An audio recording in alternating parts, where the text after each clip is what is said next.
अस्सलामुअलैकुम दोस्तों, आज की वीडियो है मोस्ट रिक्वेस्टेड वीडियो। आप सबकी बेहद फरमाइश पर मैं आप लोगों के लिए लेकर आई हूँ मीठी टिक्कियाँ बनाने की रेसिपी। तो आज हम बनाएंगे 2 किलो मैदे के साथ ये रेसिपी, और ये बहुत ही खस्ता और बहुत ही मज़ेदार बनेंगी टिक्कियाँ। इसके आगे आप बाज़ार की टिक्कियाँ तो भूल ही जाएंगे, बाज़ार से कई गुना ज़्यादा बेहतर और मज़ेदार टिक्कियाँ हम घर पे बनाएंगे। ये देख सकते हैं आप कितनी खस्ता और कितनी मज़े की लग रही हैं देखने में, और खाने में वाकई में ये बहुत ही मज़े की बनी है। तो बिल्कुल परफेक्ट मेजरमेंट के साथ मैं आपको बताऊंगी कि किस तरीके से आप घर पे बना सकते हैं। तो इस बार आपने रजब इसकी जो नियाज़ होती है उसके लिए अगर आप बनाना चाह रहे हैं तो आप इसी तरीके से बनाइएगा। तो चलिए हम रेसिपी देख लेते हैं। तो यहाँ पर मीठी टिक्कियाँ बनाने के लिए हमने मैदा ले लिया है 2 किलो।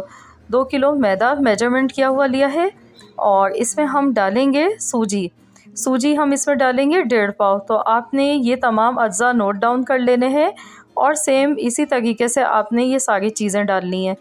2 किलो मैदे में 1.5 पाव सूजी बिल्कुल परफेक्ट रेशो है। और पिसी हुई चीनी का पाउडर लिया है, चीनी को मैंने मिक्सी के जार में डाल के पीस लिया था। तो 1 किलो चीनी मैंने ली है, और 3 टेबल स्पून, 1 किलो से थोड़ी सी ज़्यादा चीनी ली है, 3 चम्मच मज़ीद और लिए, और 10 से 12 सब्ज़ इलायची ली थी, वो भी हमने साथ ही में पीस ली है। तो आप भी इसी तरीके से इलायची को आप इसी में पीस सकते हैं, या आप अलग से भी पीस के डाल सकते हैं। तो मैंने चीनी के साथ ही पीस लिया इलायची को। 1 किलो और 3 टेबल स्पून चीनी है हमारे पास। अब हमने यहाँ पर घी लिया है, घी मेरे पास 1.5 पाव है। तो इसमें 1.5 पाव घी बिल्कुल परफेक्ट रहता है, इससे ज़्यादा बिल्कुल भी मत डालिएगा। अगर आप 2 किलो मैदा से ज़्यादा टिक्कियाँ बना रहे हैं, 5 किलो की बना रहे हैं या 4 किलो की, तो आप उसी हिसाब से तमाम चीज़ें जितनी भी मैंने डाली हैं इंग्रेडिएंट्स को आप बढ़ा लीजिएगा। अगर आप कम बना रहे हैं तो कम कर लीजिएगा। तो यहाँ पर मैंने 100 ग्राम यानी कि 100 ग्राम सफ़ेद वाले तिल लिए हैं। ये बहुत अच्छे लगते हैं, ये टिक्कियों में लाजमी डाले जाते हैं, इससे फ्लेवर बहुत अच्छा आता है और टिक्कियाँ देखने में भी बहुत ही अच्छी लग रही होती हैं। पिसा हुआ कोपरा है, डेसिकेटेड कोकोनट, ये मैंने लिया है 1 प्याली भर के। तो ये तमाम इसके इंग्रेडिएंट इसमें चले गए हैं। अब हम क्या करेंगे, इसको पहले हमने ऐसे ही मिक्स करना है, इसमें पानी नहीं डालना है, आटा नहीं गूंदना है इसका। शुरू में हमने इसको सूखा इसी तरह से अच्छी तरह से मिलाना है, तमाम चीज़ों को यकजान कर लेंगे, तमाम चीज़ों को अच्छी तरह से। तो बस आप भी इसी तरीके से पहले सारी चीज़ों को अच्छी तरह से हाथों से मसल के मिला लीजिएगा। तो दोनों हाथों से इस तरह से खूब अच्छी तरह मसल लीजिएगा, ताकि जो घी है वो पूरे मैदे में अच्छी तरह से मिक्स हो जाए। ये देखिए ऐसे करके। तो बस इस तरीके से मैं इसको अच्छी तरह से मिक्स कर लूँगी। अगर टिक्कियाँ बिल्कुल आपको परफेक्ट चाहिए तो ये छोटी छोटी चीज़ें होती हैं जिनका ख्याल करना होता है, तो टिक्कियाँ बिल्कुल परफेक्ट बनती हैं और बाज़ार से तो कई गुना ज़्यादा अच्छी और मज़ेदार बनती हैं। तो ये जो मैं रेसिपी बता रही हूँ ना, ये बता रही हूँ आप सबको, तो ये बहुत क्रिस्पी टिक्कियाँ बनेंगी आपकी और ख़स्ता भी होंगी। तो आप घी का रेशो जो इस तरह चेक कर सकते हैं, मुट्ठी बनाकर देखें। अगर आसानी से मुट्ठी बन गई है तो समझ जाएं कि घी आपने बिल्कुल सही इसमें डाला है। अगर मुट्ठी नहीं बन गई है तो फिर आप इसमें मज़ीद और घी इस्तेमाल कर सकते हैं। अगर ज़्यादा घी हो जाता है तो उससे भी टिक्कियाँ बिखर जाती हैं, इसलिए इसमें सब चीज़ों का बहुत ज़्यादा ख्याल करना पड़ता है। तो बाज़ लोग इसको दूध से गूंथते हैं इसका आटा, तो ये ऑप्शनल है, आपकी मर्ज़ी है। मैं पानी से ही गूंद रही हूँ, और पानी के साथ भी बहुत अच्छी इसकी टिक्कियाँ बनेंगी, कोई जायके पे इसके फ़र्क नहीं पड़ता है। तो ये आपकी मर्ज़ी है, आप चाहें तो दूध से आटा गूंद लें या आप इसको पानी के साथ गूंद लें। और इसको अच्छी तरह से बंच लगाने हैं, खूब अच्छी तरह से गूंदना है, मुलायम और चिकना आटा गूंदना है। आटा इसका थोड़ा सा सख्त ही होता है, नरम आटा नहीं गूंदता है इसका, और ना बहुत ज़्यादा पत्थर की तरह सख्त गूंदिएगा, बस नॉर्मल सा हार्ड सा आटा होना चाहिए। तो ये देखिए आटा मैंने गूंद लिया है इसका, और अब मैं इसे कवर कर देती हूँ गीले कपड़े से, ताकि इस पर पपड़ी ना जमे। और इसको लाजमी आपने 1.5 से 2 घंटे रेस्ट देना है, उसके बाद ही आपने इसकी टिक्कियाँ बेलनी है। तो इसको हम रख देते हैं, और मैं इसे कवर देके मैंने गीले कपड़े से किया है, ऊपर से इस तरह से इस पर एक थाल ढक दिया है। तो इसको हम किचन में अभी ऐसे ही रखा रहने देंगे, फ्रिज में नहीं रखिएगा, बाहर ही रखना है इसको 1.5 से 2 घंटे के लिए। उसके बाद फिर हम इससे टिक्कियाँ बनाना शुरू करेंगे। तो यहाँ पर देखिए इसको रखे हुए 1.5 घंटा हो चुका था। तो अब हमने इसके आटे के छोटे छोटे पोर्शन लेने हैं, इस तरह के बड़े बड़े से, और 3 से 4 ही बनेंगे। तो इसको अच्छी तरह से दोबारा से इस तरह से चिकना पेड़ा इसका बना ले, इस तरीके से कर ले। तो ये देखिए कितना चिकना इसका आटा हो चुका है। तो इस तरीके से आप भी बड़े बड़े से बॉल बना लें। और मैं इसको किचन के काउंटर पर खुली जगह पर इसको बेलकर बनाऊंगी ताकि जल्दी बन जाए टिकियाँ और ज़्यादा टाइम ना लगे। तो ये देखिए इस तरह से हमने आटा इसका चिकना कर लिया है, पेड़ा बना लिया। इस तरीके से हम इसके पेड़े बना लेते हैं। तो 2 किलो मैदे में से ये तकरीबन 4 पेड़े इसके बन जाएंगे बड़े बड़े से इस तरह से। तो इनको हम आसानी से फिर बेलते जाएंगे और टिक्कियाँ फ्राई करते जाएंगे। तो ये देखिए इस तरह से चिकना कर लें आटे को। जितना अच्छा मुलायम आटा गूंदा हुआ होगा उतनी ही अच्छी टिक्कियाँ आपकी बनके तैयार होंगी। तो यहाँ पर देखिए काउंटर पर हम इसको बेल लेते हैं। ना बहुत ज़्यादा पतला बेलना है और ना ही बहुत ज़्यादा मोटा बेलना है, बस नॉर्मल सा मैं इसको बेल गई हूँ।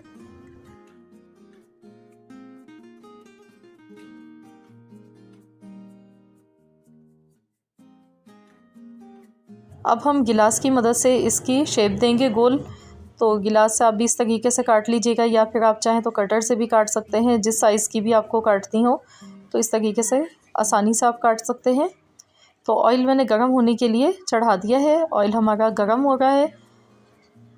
ये देखिए टिक्कियाँ हमारी ये तैयार हो गई हैं। जो एक्स्ट्रा इसका आटा है इसको हम हटा देंगे और इसको दोबारा से बेल लेंगे। ये देख लीजिए थिकनेस इस तरह की है इसकी।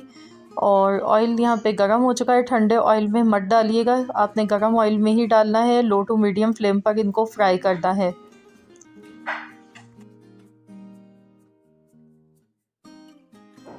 गोल्डन कलर आने तक फ्राई करेंगे। ये देखिए जैसे ये फ्राई होती हैं तो ये ऊपरी सतह पर आ जाती हैं। जब हम इनको डालते हैं तो ये नीचे ऑयल में बैठ जाती हैं, और जैसे ये फ्राई होने लगती हैं तो ये ऊपर आ जाती हैं इस तरह से। ये देखिए, तो इनको दोनों साइड से गोल्डन कलर आने तक अच्छी तरह से फ्राई कर लेते हैं। ये टिक्कियाँ बहुत ही खस्ता और बहुत ही मज़ेदार बनती हैं। आप ज़रूर बनाकर देखिएगा, आपके यहाँ सबको ये बेहद पसंद आएंगी। और जो मैंने आपको तरीका बताया है, जो जो चीज़ें इंग्रेडिएंट जिस तरह मैंने बताए सेम उसी तरह आप डालिएगा, तो इंशाअल्लाह ताला आपकी टिक्कियाँ बहुत ही खस्ता और बहुत ही मज़ेदार बनके तैयार होंगी। तो ये देखिए टिक्कियाँ हमारी फ्राई हो चुकी हैं, बहुत प्यारा सा गोल्डन कलर आ चुका है। तो अब हम इनको निकाल लेते हैं। तो जब हम इनको फ्राई करते हैं, निकालते हैं फ़ौरन से, तो ये थोड़ी सी हमें नरम लगती हैं, लेकिन जैसे इनको हवा लगती है ये ख़ुद ब खुद खस्ता हो जाती हैं। तो इसी तरीके से देखिए मैंने बाकी तमाम टिक्कियाँ भी तल ली हैं, और हमारी टिक्कियाँ देखिए दिखने में कितनी खस्ता और मज़ेदार लग रही हैं। तो मैं आपको तोड़कर भी दिखाऊंगी ये अंदर से कितनी खस्ता और मज़ेदार बनके तैयार हुई हैं। तो चलिए मैं आपको दिखा देती हूँ। ये देखिए, तो इसको देखिए मैं आपको तोड़कर दिखाती हूँ। देखिए कितनी क्रिस्पी खस्ता है अंदर से, बहुत ही मज़ेदार ये टिक्कियाँ बनी है। तो ज़रूर आप भी इस बार इस तरीके से बनाकर देखिएगा, आपकी टिक्कियाँ भी बहुत ही मज़ेदार बनेंगी। ये देखिए हाथ लगाते ही टूट गई, इतनी क्रिस्पी चना चाट बनाने की रेसिपी जो कि बहुत ही मज़ेदार बनती है। और इसको हम बनाएंगे एक स्पेशल चटनी के साथ। तो ये चना चाट इतनी मज़े की है कि अगर आपने एक बार इसको खा लिया बनाकर मेरे तरीके से, तो आप इसको पूरे रमज़ान के महीने में इसी तरीके से बनाना पसंद करेंगे हर रोज़। तो बहुत ही जूसी होती है और खाने में बहुत ही मज़े की बनती है ये चाट। तो चलिए हम रेसिपी देख लेते हैं। तो यहाँ पर इसको बनाने के लिए 1 किलो मैंने चने लिए हैं। चनों को मैंने बॉईल करके ले लिया है। इसको बॉईल करने का तरीका मैं पहले भी वीडियो में अपनी बता चुकी हूँ। ओवरनाइट इनको सोक किया, उसके बाद मैंने सुबह इसका पानी फेंक कर और दूसरा पानी डाला है और उसमें इसको गला लिया। थोड़ा सा बेकिंग सोडा इसमें डाला है और नमक डाला है। इसके अलावा ऑरेंज फूड कलर मैंने डाला है, जिसकी वजह से चनों का जो कलर है वो ज़रा खूबसूरत लगता है दिखने में। और चने इतने सॉफ्ट गले हुए हैं, तो इसका जो पानी है वो हमने फेंका नहीं है। तो पानी इसी के अंदर मौजूद है जो इसमें बचा था, क्योंकि ये पानी काफ़ी ज़्यादा ताकतवर होता है और फ़ायदेमंद होता है। अब मैंने यहाँ पर लिए हैं आलू, 4 मीडियम साइज़ के आलू लिए हैं। इनको बॉईल करके इस तरह से काट कर ले लिया है। 125 ग्राम हमने इमली का पेस्ट लिया है और इसको इस तरह से पानी में डालकर इसकी गुठलियाँ अलहदा कर ली हैं। तो ये इसमें जाएगा ज़्यादा सा, तो ये बड़ी चटखारेदार हमारी चाट बनेगी। और ये स्पेशल चटनी है इसकी। इसमें मैंने 1 गड्डी हरा धनिया, 1 गड्डी पुदीना और हरी मिर्ची ली है, 6 से 7 अदद ज़ीरा लिया है, 1 टेबल स्पून। तो इन सब चीज़ों को थोड़े से पानी के साथ डालकर मैंने इस तरह की चटनी तैयार कर ली। और ये चटनी हम इसमें डाल देंगे चाट में। और इसमें बहुत ही कम मसाले जाएंगे और ये बहुत ही मज़े की चाट बनती है। नमक इसमें डाल देंगे हस्ब ज़रूरत, क्योंकि चनों को बॉयल करते टाइम भी नमक डाला था, इसलिए नमक थोड़ा ध्यान से डालिएगा। कुटी हुई लाल मिर्च मैं डाल गई हूँ हस्ब ज़रूरत, मैंने 1 चम्मच डाली है। आप अपने टेस्ट के अकॉर्डिंग कम या ज़्यादा डाल सकते हैं। और अब हम इसमें डालेंगे लेमन जूस। तो मैंने यहाँ पर 3 नींबू लिए हैं और मैं इसका रस इस तरह से डाल गई हूँ इसमें, जो कि बहुत ही मज़े का लगता है नींबू का फ्लेवर। और ये है चाट मसाला, तो चाट मसाला ऊपर से डाल देंगे और इसको अब हम अच्छी तरह से मिला लेंगे तमाम चीज़ों को। तो ये देखिए, इसको अच्छी तरह से मिक्स कर लेते हैं। तो ये इतनी जूसी मज़ेदार चाट बनती है। तो आपने बहुत तरह की चाट खाई होंगी, दही वाली भी खाई होगी, इसके अलावा भी बहुत सारी खाई होंगी, पर लेकिन ये चाट सबसे अलग है और बहुत ही मुनफरिद है। जायका इसका बहुत ही लाजवाब है। तो यहाँ देखिए, मैंने अच्छी तरह से मिला लिया है और काफ़ी जूसी और काफ़ी मज़ेदार सी ये चाट हमारी बनकर तैयार हो गई है। तो इसको आप रमज़ान स्पेशल में बना सकते हैं। ये देखिए, तो ये देखिए फ़ाइनल इसका लुक दिखने में इतनी मज़े की लग रही है। आप चाहें तो इसमें ऊपर से प्याज कटी हुई इस्तेमाल कर सकते हैं, पापड़ी का भी इस्तेमाल कर सकते हैं। तो ये ऑप्शनल है, आप चाहें तो इसमें यूज़ कर सकते हैं। पर मैंने आज नॉर्मल तरीके से, बहुत ही सिंपल तरीके से बताई है ये रेसिपी, जो कि खाने में बहुत ही लाजवाब बनी है। तो देखिए, दिखने में, देखते ही मुंह में पानी आ रहा होगा, इतनी मज़ेदार ये बनती है। तो चलिए इसको अब हम सर्व कर लेते हैं। तो यहाँ देखिए, मैंने इसको बाउल में निकाल लिया है इस तरह से। तो ये बहुत ही मज़ेदार सी हमारी चाट बनकर बिल्कुल तैयार हो चुकी है।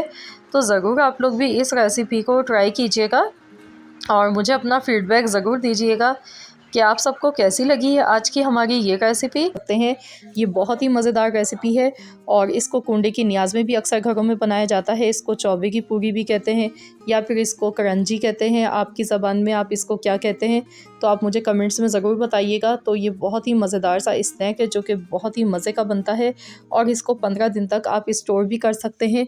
बच्चे क्या, बड़े क्या, हर कोई इसको खाना बेहद पसंद करता है। तो चलिए हम इसकी रेसिपी देख लेते हैं। तो इसको बनाने के लिए हमने यहाँ पे 1 अदद बॉल लिया, इसमें हम डालेंगे 1 पाव मैदा,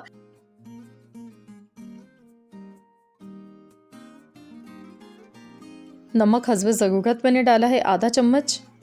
अब हम इसमें घी डाल देंगे, मैं यहाँ पर 2 चम्मच घी के डाल गई हूँ और घी हम इसमें पहले 2 चम्मच ही डालेंगे। पहले इसको अच्छी तरह से मिक्स करेंगे, मैदे में अच्छी तरह से इसे मिला लेंगे और दोनों हाथों की मदद से अच्छी तरह से मसल कर इसको मिक्स करना है। उसके बाद हम इसकी बाइंडिंग देखेंगे। अगर मुट्ठी इसकी बन गई है, बाइंडिंग अच्छी सी हो गई है, तो समझ लें कि परफेक्ट है इसमें घी, वरना आप इसमें मज़ीद और डाल लीजिएगा। तो ये तरीका है इसमें चेक करने का। तो ये देखिए, इस तरह से मैं हाथ से, दोनों हाथों से मसल के इसको अच्छी तरह से मिक्स कर रही हूँ। अब हम चेक कर लेते हैं। तो ये देखिए, बाइंडिंग अभी सही नहीं बन गई है, तो इसका मतलब है कि इसमें मज़ीद और घी अभी डलेगा। तो मैं इसमें आधा चम्मच घी का और ऐड कर रही हूँ और इसको दोबारा से अच्छी तरह से मिक्स कर लेती हूँ।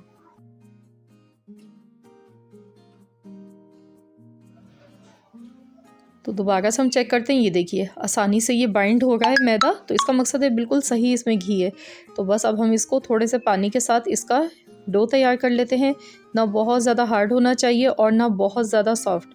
तो नॉर्मल सा हम इसका डो तैयार करेंगे। तो बस इसको अच्छी तरह से मसलते हुए गूँधेंगे और जितना ज़्यादा अच्छा आटा आप इसका गूँधेंगे ना, तो उतनी ही अच्छी ये हमारी रेसिपी बन के तैयार होगी। तो आपने खूब अच्छी तरह से इसको मुलायम सा गूँधना है।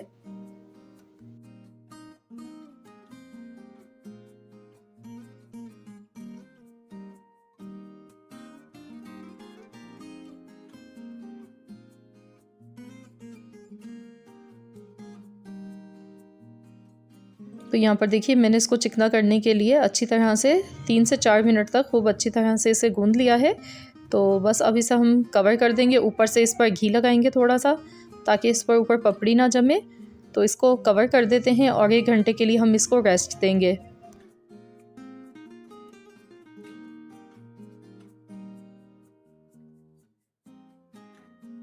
तो चलिए, जब तक हम इसका अगला स्टेप कर लेते हैं। तो फिलिंग के लिए सबसे पहले हमने यहाँ पर 1 अदद फ्राई पैन लिया है, आधा चम्मच इसमें घी डाल देंगे, 3 टेबल स्पून सूजी लिए मैंने, और अब हमने सूजी को अच्छी तरह से भून लेना है ताकि जो सूजी का कच्चापन है वो ख़त्म हो जाए। बिल्कुल हल्की सी आंच पर इसको भूनना है।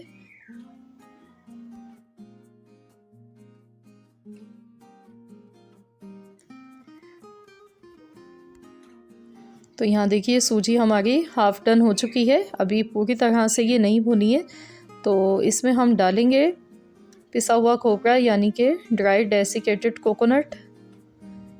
आप चाहें तो घिसा हुआ खोपरा जो होता है कद्दूकश किया हुआ, वो भी आप इसमें यूज़ कर सकते हैं। जो भी आपके पास अवेलेबल हो वही आप यूज़ कर लें। 3 टेबल स्पून भर के मैंने लिया है ये। जितनी सूजी ली है उतना ही खोपरा लिया है और इसको भी हम इसके साथ ही हल्का सा रोस्ट करेंगे।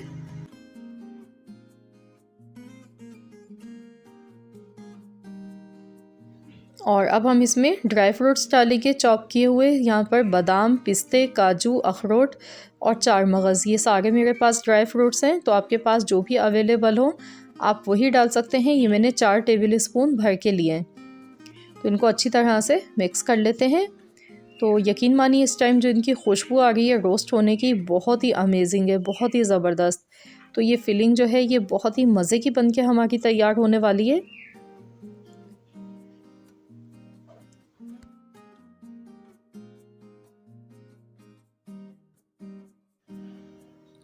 तो ये देखिए यहाँ पे इसका कलर चेंज होने लगा है, लाइट सा गोल्डन कलर आना शुरू हो चुका है। तो यहाँ पर हमारी ये तमाम चीज़ें जो हैं वो अच्छी तरह से ड्राई रोस्ट हो चुकी हैं। गैस का फ्लेम मैंने बंद कर दिया है। तो अभी मैंने इसमें चीनी ऐड नहीं की है। अगर अभी हम गरम में डाल देंगे तो चीनी इसमें मेल्ट हो जाएगी। तो यहाँ देखिए पूरी तरह से इसको मैंने ठंडा कर लिया है। अब मैंने इसमें 2 टेबल स्पून चीनी डाली है। तो मीठा आप अपने टेस्ट के अकॉर्डिंग कम या ज़्यादा डाल सकते हैं। मैंने थोड़ा लाइट सा मीठा रखा है क्योंकि मुझे ज़्यादा तेज़ पसंद नहीं है। तो बस मैंने इसमें 2 टेबल स्पून ही चीनी डाली है और इसको अच्छी तरह से मिला लिया है। तो यहाँ पर देखिए 1 घंटा इसको रखे हुए हो चुका है। तो इसको हम सेट कर लेते हैं। एक बार और इसमें बंच लगाएंगे और इसको चिकना कर लेते हैं।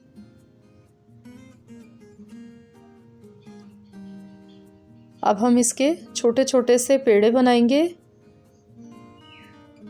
इस तरह से छोटे छोटे पोर्शन में आपने लेना है और एक ही साइज़ के पेड़े बना लेने हैं।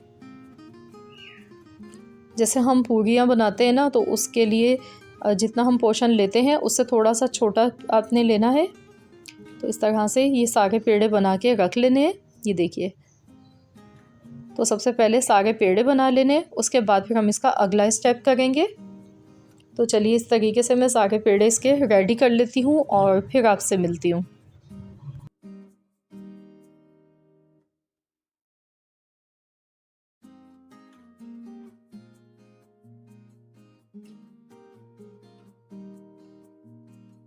तो ये देखिए इतने सारे पेड़े इसके बनके ये तैयार हो चुके हैं। तो चलिए अब हम बनाना शुरू करते हैं। मैंने बेलन और चकौटी को थोड़े से घी से ग्रीस कर लिया था और उसके बाद अब हम इसको पहले हाथ से इस तरह बढ़ा लेंगे, प्रेशर देंगे। उसके बाद हल्का हल्का सा बेलना है। इनको बहुत ज़्यादा बड़ा नहीं करना है, बस नॉर्मल साइज़ का बेल के आप तैयार कर लें। जैसे हम पूरी बनाते हैं उतना पतला नहीं बेलना है इसको, उससे थोड़ा सा मोटा रखना है। तो ये देखिए इस तरह से मैंने इसको गोल शेप में इसको मैंने बेल लिया है। तो अब हम इसमें फिलिंग रखेंगे, जो हमने फिलिंग तैयार की है। और जो इसके कॉर्नर्स है ना, इस पर आपने पानी लगाना है, वरना आप जब इसको बंद करेंगे तो ये फिलिंग बाहर निकल कर आ जाएगी। तो इसको अच्छी तरह से बंद करने के लिए आपने चारों तरफ पानी ले लें और पानी लगा लें इस पर। तो इसको अच्छी तरह से बंद करेंगे, प्रेशर देंगे फिंगर्स की मदद से। और इसके बाद हम इस पर कांटे वाले एक चम्मच लेंगे यानी कि फॉक की मदद से इस पर थोड़ी सी डिज़ाइनिंग कर लेते हैं। तो इसको अच्छी तरह से प्रेशर देते हुए इस तरह से ऐसे ऐसे इस पर निशान लगाते जाएंगे। अच्छी तरह से प्रेशर देते हुए निशान लगाइएगा ताकि ये खुले नहीं।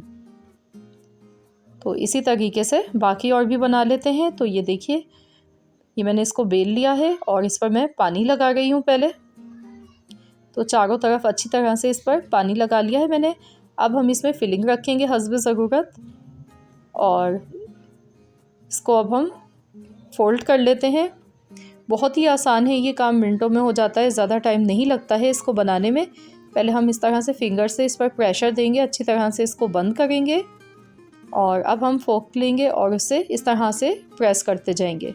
अच्छी तरह से दबा दबा के इस पर निशान लगाने, इस तरीके से ही देखिए। तो ये दिखने में भी बहुत ही अट्रैक्टिव लगती हैं इस तरह से ये देखिए। तो बस इस तरीके से मैं सारी तैयार कर लेती हूँ पहले, फिर आपको दिखाती हूँ। तो ये देखिए मैंने यहाँ पर तैयार कर ली हैं। तो चलिए अब हम इनको फ्राई कर लेते हैं। तो ऑयल मैंने गरम होने के लिए रख दिया है। ऑयल जो है बहुत तेज़ गरम नहीं होना चाहिए। अगर आप तेज़ गरम ऑयल में डालेंगे तो ऊपर से तो कलर आ जाएगा, लेकिन ये खस्ता नहीं बनेगी। तो इनको हमने अंदर तक अच्छी तरह से पकाना है। तो इसको हमने बिल्कुल हल्की आंच पर फ्राई करना है। तकरीबन इसको फ्राई होने में 6 से 7 मिनट लाजमी लगने चाहिए। बिल्कुल हल्की आंच पर फ्राई करेंगे और फ़ौरन से चम्मच नहीं चलाना है इसमें। पहले इसको पकने देंगे 3 से 4 मिनट तक। उसके बाद हम इसमें चम्मच चलाएंगे और इसकी साइड को चेंज करेंगे।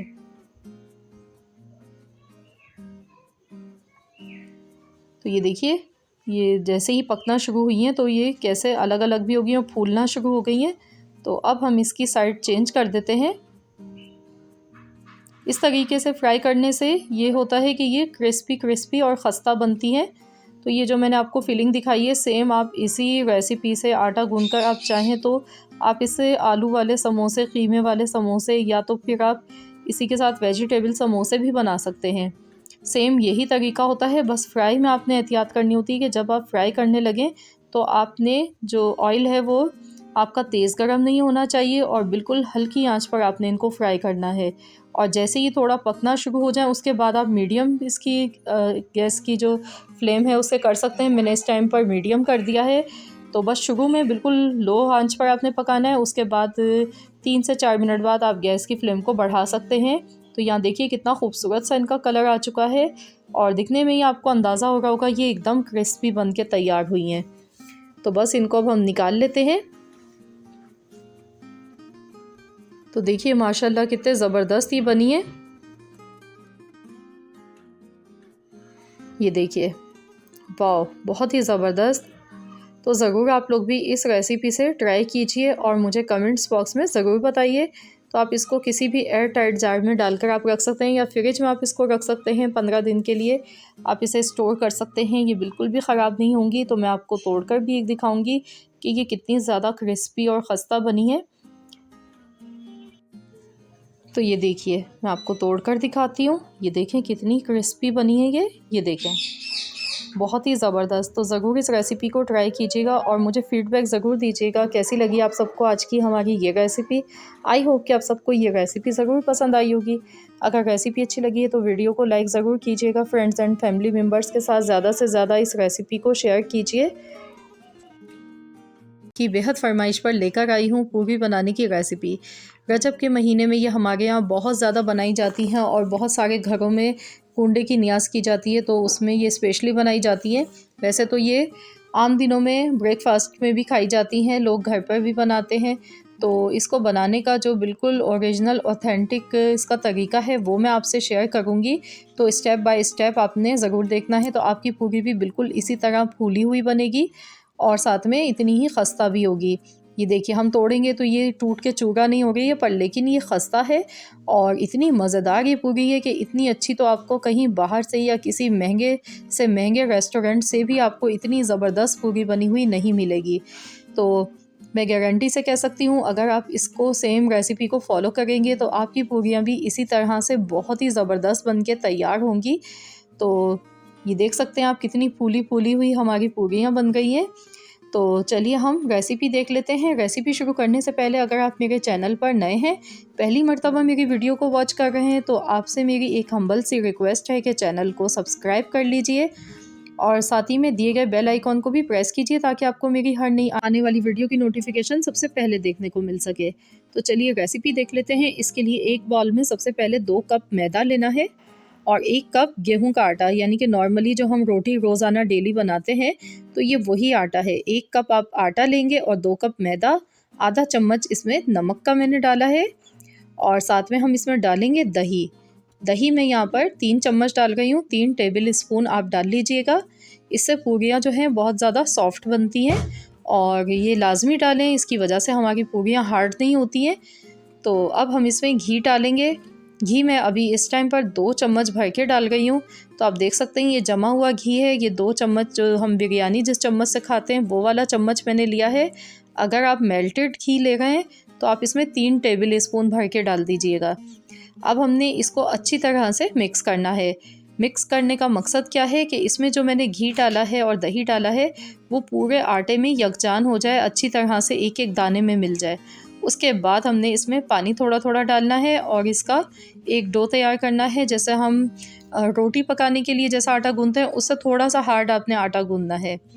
तो इसमें जो अहम रोल है ना वो आटा गूंदने पर भी डिपेंड करता है। जितना अच्छा बंच लगाकर जितना मुलायम आटा गूंदेंगे ना 5 से 10 मिनट तक, उतनी ही अच्छी और आपकी मज़ेदार पूरियाँ बन के तैयार होती हैं। तो मैं इसको देखिए अच्छी तरह से गूंद रही हूँ। तो आपने भी यहाँ पर बिल्कुल भी आपने जल्दबाजी नहीं दिखानी है, खूब अच्छी तरह से आटे को चिकना करते हुए गूंदना है। 5 से 10 मिनट तक आपने अच्छी तरह से इसको गूंद लेना है इस तरीके से। तो इस तरीके से आटा गूंदने से आपकी पूरियाँ जो हैं वो बहुत ज़्यादा सॉफ्ट बन के तैयार होंगी। तो ये देखिए मैंने आटा इस तरीके से ये गूंद लिया है। कितना मुलायम आटा गूंदा है, ना ज़्यादा सख्त है ना पतला है। अब मैं इस पर थोड़ा सा ऊपर से घी लगा रही हूँ और घी लगाने के बाद हमने रेस्ट इसको लाजमी देना है। फ़ौरन से इसकी पूरी अगर फ्राई करेंगे तो वो सही नहीं बनेंगी। तो इसको कम से कम आधा घंटा आपने रखना है और ज़्यादा से ज़्यादा आपकी मर्ज़ी, आप इसको 2 घंटे भी रख सकते हैं। तो ये बहुत ही अच्छी पूरियाँ आपकी बन के तैयार होंगी। तो मैंने इसको सिर्फ आधे घंटे के लिए रखा है और फ्रिज में बिल्कुल मत रखिएगा इसको, ऐसे ही आपने रखना है रूम टेम्परेचर पर। तो यहाँ पर मैंने सिर्फ इसको आधा घंटा ही रेस्ट दिया है। तो ये देखिए इसको एक दफ़ा और सेट कर लेते हैं।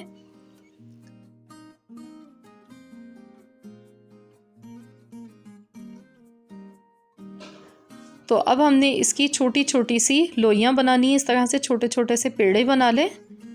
आपको जैसा साइज़ चाहिए हो पूरी का, आप छोटा चाह रहे हैं तो छोटे ज़्यादा बना लें। मैं नॉर्मल से साइज़ के बना गई हूँ। तो ये देखिए बस इस तरह से छोटे छोटे से इसके पेड़े बना के रखते जाएंगे हम एक डिश में। पहले सारे पेड़े तैयार कर लेंगे, उसके बाद फिर हम इसको बेलेंगे। तो यहाँ पर देखिए इस तरीके से मैं सारे पेड़े तैयार कर लेती हूँ और फिर आपसे मिलती हूँ।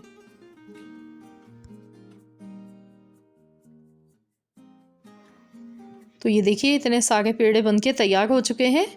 तो चलिए अब हम पूरी बनाएंगे। इसको फ्राई करने के लिए मैंने यहाँ पर एक कढ़ाई में ऑयल ले लिया है।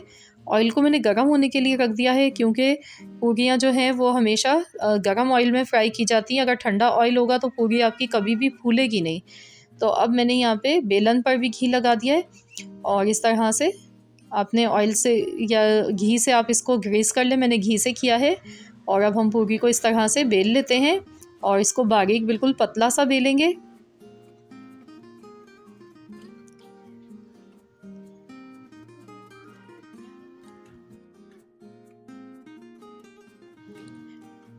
तो ये देखिए हर तरफ से इसको चारों तरफ से अच्छी तरह से, कोई भी किनारा इसका मोटा ना हो, अच्छी तरह से इसको फैला लें। तो इस तरह से बिल्कुल पतला पतला सा बेलेंगे। तो ये देखिए मैंने यहाँ पर इस तरह से इसको बेल लिया है।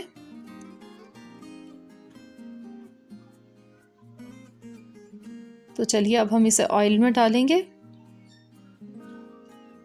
और जैसे ही हम ऑयल में इसको डालेंगे तो ऊपर से आप कोई भी चम्मच ले लें या छलनी इस तरह की और इसको अच्छी तरह से दबाते जाएं।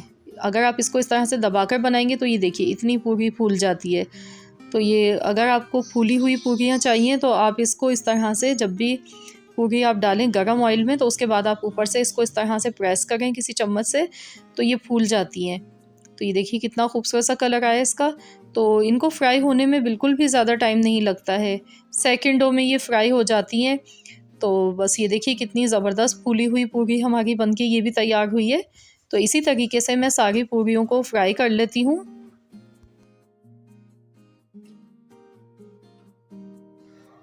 तो ये देखिए माशाल्लाह बहुत ही ज़बरदस्त हमारी पूरियाँ बनकर तैयार हो गई हैं। बस इस तरह से हमने ये ट्रिक आज़मानी है। अगर फूली हुई पूरी चाहिए तो इस तरह से इसमें प्रेशर देना है अपने चम्मच से, बीच में सेंटर में इस तरह से प्रेशर देने से क्या होगा, ये देखें ये फूलती जाती है। ये देखें मैं आपको दिखा रही हूँ सही से। तो ये देखिए कितनी फूल चुकी है, ये बहुत ही ज़बरदस्त सी ये फूल चुकी है। तो अब इसको साइड चेंज करेंगे चिमटे की मदद से और इसको दूसरी साइड से फ्राई करेंगे। तो ये सेकंडों में बन के तैयार हो जाती है, ज़्यादा टाइम नहीं लगता है। और घर की बनी हुई वैसे भी हेल्दी होती हैं क्योंकि आपको पता होता है आपने कैसा ऑयल यूज़ किया है, बाहर के ऑयल का पता नहीं होता है। तो आप भी इस तरीके से बनाएं और इन्जॉय करें। मैंने इसके साथ छोलों का सालन बनाया है, तो इसकी रेसिपी भी अगर आपको चाहिए तो आप मुझे कमेंट्स में बताइएगा, तो मैं आपसे शेयर कर दूँगी। तो ये देखिए कितनी खस्ता और दिखने में कितनी मज़े की लग रही है। देखने में ये पूरियाँ और खाने में भी बहुत ही लाजवाब बनी है। तो ज़रूर आप लोग भी इस बार बनाएं इसको, या आप वैसे भी ब्रेकफास्ट में बनाएं। बहुत ही ज़बरदस्त रेसिपी है। तो चलिए मैं आपको तोड़कर भी दिखाऊंगी। ये बिल्कुल भी हरगिज़ ऐसी नहीं है कि इसको हम जैसे ही तोड़ेंगे तो ये बिल्कुल बिखर जाए, जो कि बिल्कुल अच्छी नहीं लगती है। ये देखें, इसको जैसे ही हम तोड़ेंगे तो ये बिल्कुल भी नहीं बिखरेगी, दिखने में ऐसे लगेगी जैसे ये खस्ता है, और जब हम इसे तोड़ेंगे तो ये सॉफ्ट होगी। इतनी मज़ेदार पूरी है कि मुंह में जाते ही घुल जाए। बहुत ही लाजवाब बनी है। तो इस रेसिपी को तो ज़रूर बनाइएगा और मुझे ज़रूर बताइएगा कमेंट्स बॉक्स में कि आप सबको कैसी लगी आज की रेसिपी। आई होप कि आपको पसंद आई होगी। अगर वीडियो अच्छी लगी है तो फ्रेंड्स एंड फैमिली मेम्बर्स के साथ ज़्यादा से ज़्यादा इसको शेयर कीजिए, वीडियो को लाइक कीजिए, और चैनल पर नए हैं तो देखिए एकदम नई रेसिपी, जो कि मैं गारंटी से कह सकती हूँ आज से पहले आपने कभी भी नहीं देखी होगी इस तरह की रेसिपी। और जो इस रेसिपी के इस खीर के रिज़ल्ट हैं वो बहुत ही अमेजिंग है। आप खुद हैरान रह जाएंगे। इसका जायका ऐसा होता है, ऐसा लगेगा जैसे आपने कोई रबड़ी खा ली हो, जबकि हम इसमें खोया रबड़ी कुछ नहीं इस्तेमाल करेंगे। हम इसको दूध के साथ सिर्फ बनाएंगे और ये खीर वाकई में बहुत ही मज़ेदार बनती है। तो यहाँ पर इस खीर को बनाने के लिए 5 किलो हमें दूध चाहिए। फुल फैट क्रीम वाला दूध लेना है। मैंने मिल्क पैक दूध लिया है, आप कोई सा भी दूध ले सकते हैं, लेकिन दूध गाढ़ा होना चाहिए और अच्छी क्वालिटी का होना चाहिए। तो 5 किलो दूध की आज हम ये खीर बनाएंगे। पतीले में सबसे पहले हमने 5 किलो दूध डाल दिया है और 1 कप मैंने मिल्क पाउडर का लिया है। तो कोई भी अच्छी क्वालिटी का मिल्क पाउडर ले लीजिएगा, वो वाला मिल्क पाउडर मत लीजिएगा जो चाय में इस्तेमाल होता है। मैंने यहाँ पर नीडो दूध लिया है और अब मैं इसमें हस्बे ज़रूरत पानी ऐड करूँगी और इसको अच्छी तरह से मिक्स कर लूँगी। अभी हमने गैस का फ्लेम ऑन नहीं किया है। हम ये सारी चीज़ें पहले इसमें डालेंगे, उसके बाद हम इसे एक साथ चढ़ाएंगे। मैंने आपसे कहा था ना, बिल्कुल नया तरीका है जो कि आपने आज से पहले कभी नहीं देखा होगा। तो यहाँ पर देखिए दूध को अच्छी तरह से मिक्स कर लिया है और अब हम इसको यहाँ पर ऐड कर देंगे पतीले में। जो हमने पहले से दूध निकाल कर रखा था उसी में ये भी डाल देंगे और इसे मिला लेंगे। अभी मैंने गैस का फ्लेम यहाँ पर ऑन नहीं किया है। तो अब हम इसमें चावल डालेंगे। 2 कप मैंने बासमती चावल लिए हैं। चावल आपने किसी भी अच्छी क्वालिटी के बासमती खुशबूदार चावल लेने हैं, इससे हमारी खीर ज़्यादा अच्छी बनती है। और चावल को भिगोने की बिल्कुल ज़रूरत नहीं है, आपने डायरेक्ट ऐसे ही चावल डालने हैं। तो मैं चावल को यहाँ पर अच्छी तरह से वॉश कर लेती हूँ और फिर हम इसको दूध में डालेंगे। तो चावलों को वॉश कर लेते हैं। 2 कप हमारे पास बासमती चावल हैं, तो चलिए इसे वॉश कर लेती हूँ। अब हमने देखिए चावल को वॉश कर लिया अच्छी तरह से, 2 से 3 बार पानी से इसे धो लिया है और हम डायरेक्ट इसमें ऐसे ही दूध में इसको डाल देंगे। तो इसमें जितनी भी चीज़ें हैं हमने डायरेक्ट ऐसे ही डाल देनी है। इसको मिला लेंगे और गैस का फ्लेम मैंने यहाँ पर ऑन कर दिया है। अब हम इसमें चीनी भी ऐड कर देंगे साथ में ही। तो हस्बे ज़रूरत आपने मीठा डालना है। खीर में थोड़ा सा मीठा ज़्यादा ही अच्छा लगता है, तो मैं इसमें 1 बड़ा प्याला भर के चीनी का डाल गई हूँ। आप हस्बे ज़रूरत डाल सकते हैं, आप चेक कर लीजिएगा बॉयल आने के बाद। तो अब इसे अच्छी तरह से मिला लेते हैं। और इस खीर में ना तो इलायची पाउडर का इस्तेमाल होगा, ना कोई केवड़ा खुशबू के लिए डाला जाएगा। इसको हम ऐसे ही पकाएंगे और ये बहुत ही मज़ेदार खीर बनके तैयार होगी। इसको तो जब आप ट्राई करेंगे, इस बात का अंदाज़ा आपको जब ही होगा जब आप इस तरीके से बनाकर खाएंगे। बहुत ही लाजवाब खीर ये बनती है। तो यहाँ पर देखिए दूध में बॉयल आ चुका है। मैंने इसे कवर कर दिया था, तो 1 घंटे तक मैंने इसे ढककर पकाया है। 1 घंटे बाद मैं आपको दिखा रही हूँ, ये देखिए। तो इसमें कोई ज़रूरत ऐसी नहीं होती है कि इसे आप बार बार चम्मच चलाएं। इस खीर को बनाने में टोटल 3 घंटों का टाइम लगता है। 3 घंटे तक आपने इसे पकाना है और शुरू में तो आप इसको हल्की आंच पर, बिल्कुल धीमी आंच पर पकाएंगे और आपने 1 घंटे के बाद इसमें चम्मच चलाना है। आप कोई और काम कर सकते हैं इतने टाइम में, और उसके बाद आपने आधे आधे घंटे के वक्फे से चम्मच चलाना है। तो ये खीर नीचे नहीं लगेगी और आप इसको बिल्कुल धीमी आंच पर पकाएं। धीमी आंच पर पकाएंगे तो इससे क्या होगा, खीर बहुत ज़्यादा गुलाबी बनेगी, बिल्कुल रबड़ी की तरह से। तो यहाँ पर देखिए इसको पकते हुए 2.5 घंटे हो चुके हैं और आप देख सकते हैं चावल इसमें अच्छी तरह से गल चुके हैं। तो चावल हमने साबुत ही डाले थे, ना हमने चावलों को ग्राइंड किया था, ना पहले से भिगोया था। और आप देख सकते हैं इतनी ज़बरदस्त इसकी खुशबू आने लगी है इसमें से। तो अब हमने इसको हल्का सा घोट लेना है। तो ये जो घोटनी होती है तो तकरीबन हर घर में ही मौजूद होती है। तो आपने इसको हल्का हल्का सा मैश करना है चावल को। वैसे तो अदरवाइज़ तो आप इसको थोड़ा सा और पकाएंगे तो ज़रूरत नहीं भी पड़ेगी, लेकिन इससे हल्का सा हम मैश कर लेते हैं।